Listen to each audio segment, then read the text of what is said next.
اعوذ باللہ من الشیطان الرجیم بسم اللہ الرحمن الرحیم لیس البر ان تولوا وجوہکم قبل المشرق والمغرب ولكن البر من آمن باللہ والیوم الآخر والملائکة والکتاب والنبیین وآتى المال على حبه ذوي القربى واليتامى والمساكين وابن السبيل والسائلين وفي الرقاب وأقام الصلاة وآتى الزكاة والموفون بعهدهم إذا عاهدوا والصابرين في البأساء والضراء وحين البأس اولئک الذین صدقوا واولئک هم المتقون۔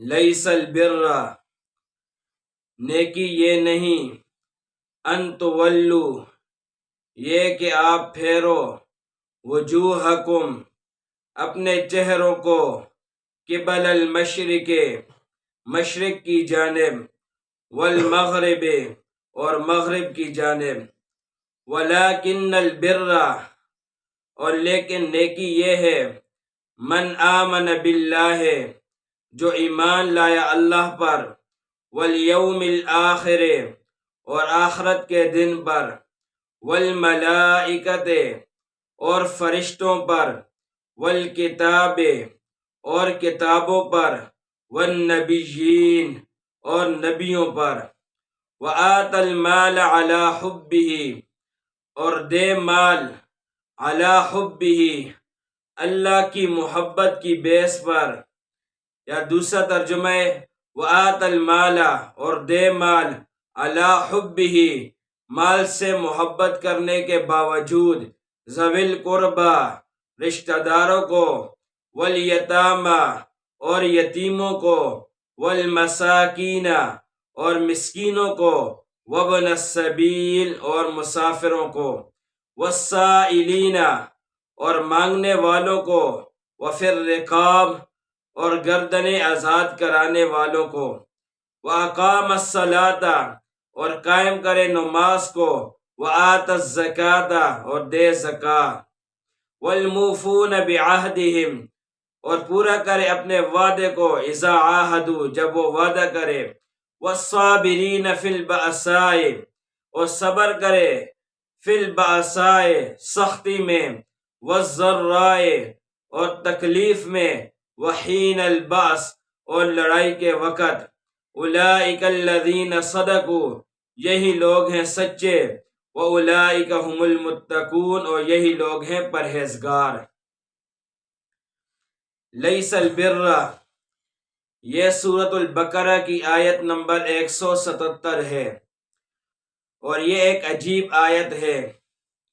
خود حضور علیہ السلام نے اس آیت کے بارے میں فرمایا، من عمل بهذه الآیہ فقد استکمل الایمان، جس شخص نے اس ایک آیت کے اوپر عمل کر لیا، پس تحقیق اس کا ایمان کامل ہو گیا۔ اب اگر کوئی شخص پورے قرآن کا ترجمہ اور تفسیر نہیں سیکھ سکتا تو صرف اس آیت کا ترجمہ اور تفسیر سیکھ لے اور اس پر عمل کر لے تو اس کا ایمان کامل ہو گیا حدیث کی روح سے۔ اللہ فرماتے ہیں اس آیت کے اندر، لیس البر ان تولوا وجوہکم، نیکی صرف یہ نہیں کہ آپ اپنے چہروں کو پھیرو، قبل المشرق والمغرب، مشرق اور مغرب کی جانب۔ حضور علیہ السلام جب مسجد بنی سلمہ کے اندر ظہر یا عصر کی امامت کروا رہے تھے تو عین نماز میں اللہ رب العزت کا حکم آیا کہ آپ اپنے چہرے کو بیت المقدس سے خانہ کعبہ کی طرف کر دیں، تحویل قبلے کا حکم آیا۔ حضور علیہ السلام اور صحابہ کرام نماز کے دوران ہی انہوں نے اپنا چہرہ بیت المقدس سے خانہ کعبہ کی طرف پھیر دیا۔ جب اس واقعے کا علم مشرکین اور منافقین یہود اور نصارہ کو ہوا تو انہوں نے بہت شور و غوغا کیا اور انہوں نے کہا کہ محمد صلی اللہ علیہ وسلم کا قبلہ ہی متعین نہیں ہو رہا، کبھی بیت المقدس کی طرف منہ کر کے نماز ادا کرتے ہیں اور کبھی خانہ کعبہ کی طرف منہ کر کے نماز ادا کرتے ہیں، تو ان کا قبلہ ہی متعین نہیں ہو رہا۔ تو اللہ رب العزت نے یہ آیت نازل فرما دی اور فرمایا کہ لیس البر ان تولوا، نیکی یہ نہیں کہ آپ پھیر دو اپنے چہروں کو مشرق اور مغرب کی جانب، کہ جس طرح یہود و نصارہ نے سب اس بات کو ہی نیکی سمجھا ہوا ہے کہ اگر کوئی شخص بیت المقدس کی طرف منہ کرے گا تو اس کی جو ہے اعمال اور اس کی جو نیکیاں ہیں وہ قبول ہوں گی، اس کے علاوہ اگر وہ دوسری طرف منہ کرے گا تو اس کا جو عمل ہے وہ قبول نہیں ہوگا۔ تو اللہ رب العزت نے فرمایا کہ نیکی صرف یہ نہیں ہے بلکہ نیکی کے کام اور بھی ہیں۔ ہم دیکھیں کہ یہود و نصارہ وہ کام بھی کرتے ہیں یا نہیں، اللہ نے فرمایا کہ نیکی کے کام اور بھی ہیں۔ کیا نیکی کے کام ہیں؟ وَلَكِنَّ الْبِرَّ، لیکن نیکی کے کام یہ ہیں من آمن باللہ، جو ایمان لائے اللہ پر۔ نیکی کے کام اللہ رب العزت نے فرمایا یہ ہے کہ آپ اللہ پر ایمان لاؤ۔ اللہ پر ایمان لانے کا مطلب یہ ہے کہ اللہ کی ذات کو بھی مانو اور اللہ کی صفات کو بھی مانو۔ اگر کوئی شخص اللہ کی ذات کو تو مانتا ہے لیکن اللہ کی صفات کو نہیں مانتا تو وہ اسی طرح کافر ہے کہ جو شخص اللہ کی ذات کو نہیں مانتا۔ تو اللہ کی ذات کو نہ ماننے والا بھی کافر ہے اور اللہ کی صفات کو نہ ماننے والا بھی کافر ہے۔ اللہ کی ذات کو بھی ماننا چاہیے اور اس کی صفات کو بھی ماننا چاہیے، تبھی اس کا اللہ پر ایمان ہوگا۔ حدیث شریف کے اندر آتا ہے کہ اگر کوئی شخص احد پہاڑ جتنا سونا خیرات کر دے لیکن جو اللہ رب العزت کی صفت ہے تقدیر، اس کا انکار کرتا ہے تو اس کا اتنی بڑی خیرات کرنا اللہ کے ہاں قبول نہیں۔ تو اللہ رب العزت کی ذات کو بھی مانے اور اس کی صفات کو بھی مانے تو یہ ہوگا اللہ رب العزت پر ایمان لانا۔ تو اللہ نے فرمایا لیکن نیکی یہ ہے کہ آپ اللہ پر ایمان لاؤ، والیوم الآخر، اور آخرت کے دن پر ایمان لانا یہ بھی نیکی ہے۔ اگر کوئی شخص آخرت کا انکار کر دیتا ہے تو وہ بھی مسلمان نہیں ہے۔ آخرت کو ماننا، قرآن مجید کے اندر اللہ تبارک و تعالی نے آخرت کے حوالے سے جن چیزوں کا ذکر کیا اور حضور علیہ الصلوۃ والسلام نے اپنی حدیث کے اندر جن باتوں کا ذکر کیا آخرت کے حوالے سے، ان کو ماننا ہمارے لیے ضروری ہے۔ اگر ہم اس کو نہیں مانیں گے تو ہمارا آخرت کے اوپر ایمان نہیں ہوگا۔ مثال کے طور پر قبر کے بعد دوبارہ زندگی، حساب و کتاب کا منعقد ہونا، پل صراط سے گزرنا اور جنت اور دوزخ، ان کا ماننا ضروری ہے۔ اگر کوئی شخص اس کو نہیں مانتا تو اس کا آخرت کے اوپر ایمان نہیں ہے۔ تیسرے نمبر پر نیکی یہ ہے والملائکۃ، اور فرشتوں پر ایمان لانا۔ جتنے بھی فرشتے ہیں سب کے سب فرشتوں پر ایمان لانا یہ ضروری ہے۔ اگر کوئی شخص فرشتوں پر ایمان نہیں لاتا تو وہ مسلمان نہیں ہو سکتا۔ 6 مشہور فرشتے ہیں جن کا ذکر قرآن مجید کے اندر آیا، اس کے علاوہ بے شمار فرشتے ہیں۔ تو ہم نے جو ہے تمام فرشتوں پر ایمان لانا ہے، چاہے ہمیں ان کی تعداد معلوم ہو یا نہ ہو۔ قرآن مجید کے اندر جن 6 فرشتوں کا نام آیا ہے ان میں سے جبرائیل ہیں، میکائیل ہیں، ہاروت ہیں، ماروت ہیں اور رعد ہیں اور مالک ہیں۔ ان 6 فرشتوں کا نام قرآن مجید کے اندر آیا۔ اس کے علاوہ جتنے بھی فرشتے ہیں، ہزاروں، لاکھوں، اربوں فرشتے ہیں، تمام فرشتوں پر ایمان لانا یہ ضروری ہے۔ آگے فرمایا والکتاب، اور تمام کتابوں پر ایمان لانا یہ بھی ضروری ہے۔ کتاب 4 مشہور کتابیں ہیں، تورات، زبور، انجیل اور قرآن شریف۔ ان چاروں کتابوں پر ایمان لانا، قرآن مجید پر ایمان لانا اور اس پر عمل کرنا یہ تو ضروری ہے، لیکن پچھلی جو 3 کتابیں ہیں ان کو بھی اس طور پر ماننا کہ وہ بھی اللہ رب العزت کی طرف سے آئی تھی اور وہ بھی حق کتاب تھیں اور حق پیغمبروں پر نازل ہوئی تھیں، یہ بھی ہمارے ایمان کا حصہ ہے۔ اس طرح اور جتنے صحائف آئے تمام پر ایمان لانا جو ہے ضروری ہے۔ والنبیین، اور تمام نبیوں کو اور تمام رسولوں کو ماننا یہ بھی نیکی ہے، اور یہ بھی مسلمان ہونے کے لیے یہ بھی ضروری ہے کہ آدمی تمام نبیوں پر ایمان لائے۔ قرآن مجید کے اندر آگے دوسرے مقام پر لا نفرق بین احد من رسلی، ہم کسی رسول کے درمیان فرق نہیں کرتے، تو تمام نبیوں تمام رسولوں کو ماننا یہ بھی ضروری ہے۔ آگے اللہ فرماتے ہیں وَآتَ الْمَالَ عَلَى حُبِّهِ، نیکی کا کام یہ بھی ہے وَآتَ الْمَالَ، اور دے مال عَلَى حُبِّهِ، اللہ کی محبت کی بنیاد پر، اور دوسرا ترجمہ ہے وَآتَ الْمَالَ، اور دے مال عَلَى حُبِّهِ، باوجود اس کے کہ وہ مال سے محبت کرتا ہو، کیونکہ ایک انسان اس کی فطرت میں یہی ہے کہ وہ مال سے محبت کرتا ہے۔ تو اللہ فرماتے ہیں کہ مال سے محبت کرنے کے باوجود انسان جو ہے مال کو خرچ کرے، یہ بھی نیکی ہے۔ کس کو مال دے گا؟ اللہ رب العزت نے آگے ان کا ذکر کیا، ذوی القربہ، رشتہ داروں کو مال دے۔ رشتہ داروں کو مال دینے اس کے اندر بہت زیادہ ثواب ہے، ان کے اوپر اگر کوئی صدقہ کرتا ہے تو اس کا بہت زیادہ ثواب ہے۔ حدیث شریف کے اندر آ گیا، حضور علیہ السلام نے فرمایا اگر کوئی شخص غیر رشتہ دار کو کوئی صدقہ دیتا ہے تو اس کا ایک اجر ہے، اور اگر وہی صدقہ اپنے رشتہ دار کو دیتا ہے تو اس کا دوہرا اجر ہے، کیونکہ اگر رشتہ دار کو دے گا تو ایک صلہ رحمی کا ثواب ملے گا اور دوسرا جو ہے وہ صدقہ کا ثواب ملے گا، تو اس کے اندر جو ہے زیادہ ثواب ہے۔ اور اس طرح یہ ہے کہ آدمی جو ہے رشتہ داروں کو زکوٰۃ بھی دے سکتا ہے۔ زکوٰۃ تو اگر ایک آدمی کے والدین ہیں یا دادا دادی ہیں، اسی طرح نانا نانی ہیں، ان کو تو زکوٰۃ نہیں دے سکتا۔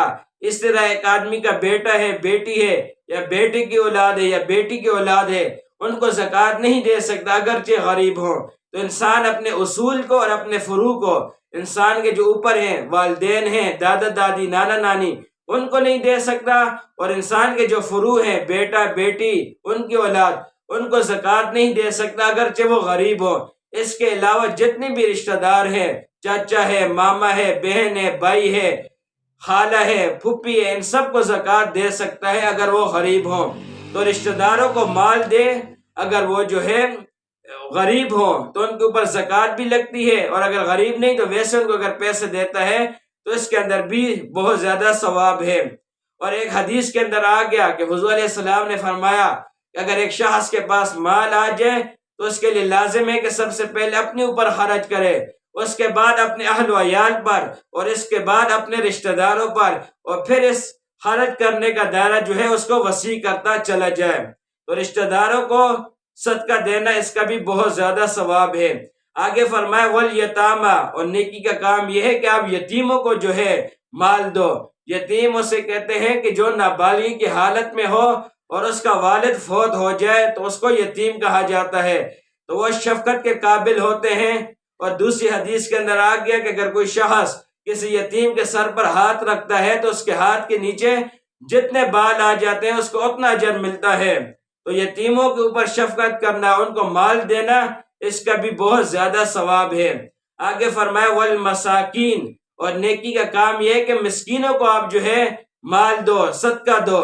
مسکین اسے کہتے ہیں کہ جو محنت مزدوری کرتا ہے لیکن اس کے باوجود اس کی بنیادی ضروریات پوری نہیں ہوتی تو وہ مسکین ہوتا ہے۔ تو اگر ایک شخص اس کے ساتھ جو ہے بالکل پیسہ نہیں ہے تو اس طرح وہ بھی مسکین ہے، لیکن اگر ایک شخص ہے اس کے پاس جو ہے مال و دولت ہے لیکن اس کی بنیادی ضروریات پوری نہیں ہوتی اور وہ کسی سے مانگتا بھی نہیں ہے تو یہ مسکین ہوتا ہے۔ محنت مزدوری وہ کر رہا ہے اور وہ پیسے بھی کما رہا ہے لیکن اس کے باوجود اس کے بنیادی ضروریات پوری نہیں ہو رہی، تو ایسا بندہ مسکین ہوتا ہے، اور آپ کو پتہ ہے کہ وہ کس سے مانگتا بھی نہیں ہے، تو ایسے آدمی کو بھی صدقہ دینا چاہیے، اس کا بھی بہت بڑا ثواب ہے۔ وابن السبیل، اور مسافر کو صدقہ دینا، اس کے اوپر مال خرچ کرنا، اس کا بھی بہت زیادہ ثواب ہے۔ مسافر، ایک آدمی گھر سے نکل گیا، گھر کے اندر تو اس کے پاس پیسہ تھا لیکن وہ چلا گیا، اب اس کے پاس راستے میں پیسہ نہیں ہے، وہ جو محتاج ہے، تو ایسے آدمی کو بھی آدمی صدقہ دے سکتا ہے اور یہ بھی بہت بڑی نیکی ہے۔ آگے فرمایا والسائلین، اور مانگنے والوں کو پیسے دینا، ان کے اوپر صدقہ کرنا، یہ بھی بہت بڑا ثواب ہے۔ لیکن مانگنے والے سے مراد یہ ہے کہ وہ محتاج ہو، ایسے مانگنے والا ہو کہ اس کے پاس طاقت نہیں ہے، وہ کما نہیں سکتا، تو ایسے مانگنے والے کو بھی آپ صدقہ دے سکتے ہو۔ لیکن اگر ایسے مانگنے والا ہے کہ جس نے مانگنے کو پیشہ بنایا ہوا ہے تو اس کو پیسے نہیں دے سکتے، اس کی جو ہے حوصلہ شکنی کرنی چاہیے، اس کی حوصلہ افزائی نہیں کرنی چاہیے، کیونکہ ایک آدمی اس کے ہاتھ بھی صحیح ہے، پاؤں بھی صحیح ہے، اور وہ پھر بھی مانگ رہا ہے، اس نے جو ہے مانگنے کو پیشہ بنایا ہوا ہے، تو اس آدمی کے اوپر جو ہے اس کو آدمی جو ہے کوشش کرے کہ اس کو صدقہ نہ دے۔ اور اگر آدمی اس کو زکوٰۃ دے گا تو اس کی زکوٰۃ بھی ادا نہیں ہوگی، کیونکہ وہ مانگ رہے بطور پیشہ، اس نے پیشہ بنایا ہوا ہے، تو یہ جائز نہیں۔ اور اگر ایک آدمی مانگتا ہے اور وہ محتاج ہے اور نظر بھی آ رہا ہے کہ اس کے ہاتھ صحیح نہیں ہے، پاؤں صحیح نہیں ہے، یہ نہیں کما سکتا، تو ایسے آدمی کو آدمی جو ہے پیسے دے سکتا ہے، صدقہ دے سکتا ہے۔ لیکن اس کے لیے بھی 3 شرائط ہیں، جو محتاج جو مانگنے والا ہے اس کے لیے بھی 3 شرائط ہیں۔ نمبر 1، وہ اصرار نہ کرے۔ دوسرے نمبر پر وہ اپنے آپ کو ذلیل نہ کرے، اس طرح مانگ رہا ہو کہ اپنے آپ کو ذلیل کر رہا ہو، تو یہ بھی جائز نہیں۔ اور تیسرے نمبر پر جس سے مانگ رہا ہے اس کو تکلیف نہ دے۔ اگر وہ اصرار کر رہا ہے یا اپنے آپ کو ذلیل کر رہا ہے یا جس سے مانگ رہا ہے اس کو تکلیف دے رہا ہے، تو یہ بھی مانگنا، اگرچہ وہ محتاج ہے تو اس طرح مانگنے بھی جائز نہیں۔ اور یہی اصول چندہ مانگنے والے کے لیے بھی ہے۔ اگر ایک آدمی مدرسے کے لیے یا مسجد کے لیے یا فاؤنڈیشن کے لیے یا اسپتال کے لیے چندہ مانگتا ہے تو اس کے لیے بھی یہ 3 شرائط ہیں۔ نمبر 1، اصرار نہ کرے چندہ مانگتے وقت۔ دوسرے نمبر پر اس طرح چندہ نہ مانگے کہ اپنے آپ کو ذلیل کر رہا ہو۔ اور نمبر 3، جس سے مانگ رہا ہے اس کو تکلیف نہ دے۔ اگر ان 3 شرطوں کا لحاظ نہیں رکھتا تو اگر ایسا شخص چندہ مانگتا بھی ہے تو اس کا یہ چندہ کرنا، اس کے اندر جو ہے اس کو گناہ مل رہا ہے، اس طرح چندہ کرنا جائز نہیں۔ آگے فرمایا وفر رقاب، گردنوں کے آزاد کرانے میں۔ اس کا مطلب یہ ہے کہ جس طرح پہلے غلام ہوتے تھے تو آپ غلام کو پیسے دے دو کہ آپ اپنے آقا کو پیسے دے کر اپنے آپ کو آزاد کرا دو، تو یہ بھی غلام کو پیسے دینا اس وجہ سے کہ آپ یہ پیسے اپنے مالک کو دے کر اپنے آپ کو آزاد کرا دو، تو یہ بھی نیکی کا کام ہے۔ آگے فرمایا وَأَقَامَ الصَّلَاةَ، اور قائم کرے نماز کو، وَآتَ الزَّكَاةَ، اور دے زکوٰۃ کو، یہ بھی نیکی کا کام ہے۔ نماز کو قائم کرنا مطلب نماز کو اپنے وقت کے اندر پورے تمام شرائط کا لحاظ کرتے ہوئے نماز کو ادا کرنے سے کہتے ہیں نماز کو قائم کرنا۔ وقت بھی صحیح ہو اور ہر ایک شرط کا جو نماز کی شرائط اس کا خیال رکھے تو اس کو کہتے ہیں نماز کو قائم کرنا۔ تو نماز کو اچھے طریقے سے قائم کرے، یہ بھی نیکی کا کام ہے۔ وَآتَ الزَّكَاةَ، اور دے زکوٰۃ کو، غریب آدمی کو جس کے اوپر زکوٰۃ لگتی ہے اس کو اپنے مال میں سے 40واں حصہ، جس کو کہتے ہیں 2.5%، وہ زکوٰۃ ادا کرے، تو یہ بھی نیکی کا کام ہے۔ وَالْمُوفُونَ بِعَهْدِهِمْ إِذَا عَاهَدُوا، اور پورا کرے اپنے وعدے کو، اذا عاہدوا، جب کسی سے وعدہ کرے، تو یہ بھی نیکی کا کام ہے۔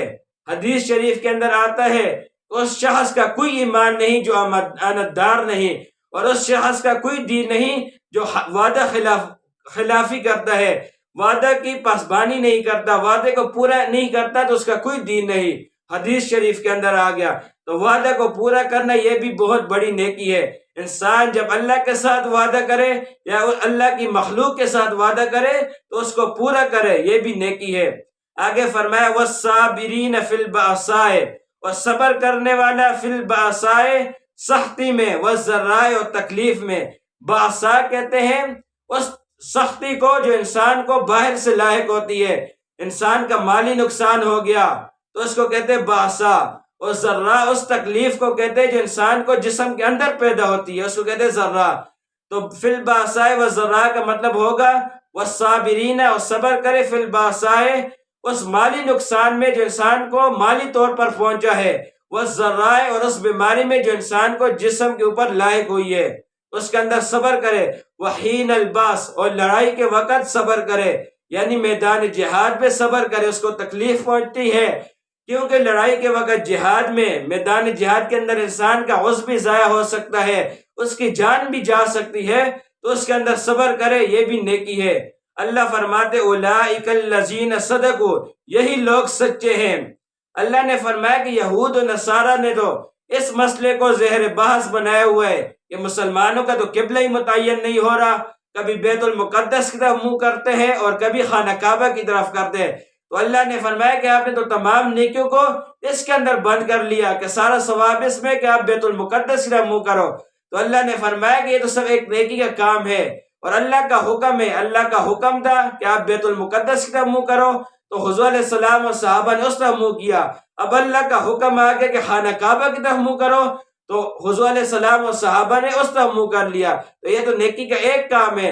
نیکی کے اور کام بھی ہیں. وَلَٰكِنَّ الْبِرَّ مَنْ آمَنَ بِاللَّهِ وَالْيَوْمِ الْآخِرِ سے لے کر وَحِينَ الْبَعْثِ. اگر ایک آدمی یہ سارے کام کرتا ہے تو اللہ فرماتے اولئک الذین صدقوا، یہی لوگ سچے ہیں. وَأُولَئِکَ هُمُ الْمُتَّقُونَ، اور یہی لوگ پرہیزگار ہیں. یہ ساری نیکیاں ہیں. ایک آدمی جو بیت المقدس سے منہ کر کے نماز ادا کر رہا ہے اس کو نیکی کا کام سمجھتا ہے، اور یہ جو اور کام ہے اللہ پر ایمان نہیں لاتا، آخرت کے دن کو نہیں مانتا، فرشتوں پر ایمان نہیں لاتا، یہ کام نہیں کر رہا ہے تو اس کی اور نیکیاں جو ہے وہ قبول نہیں ہے.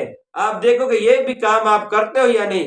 اگر آپ یہ کام بھی کرو گے، یہ جو سارے اللہ نے ذکر کر دیے، تب بھی آپ کا جو ہے نیکی پر ہوگے، حق پر ہوگے.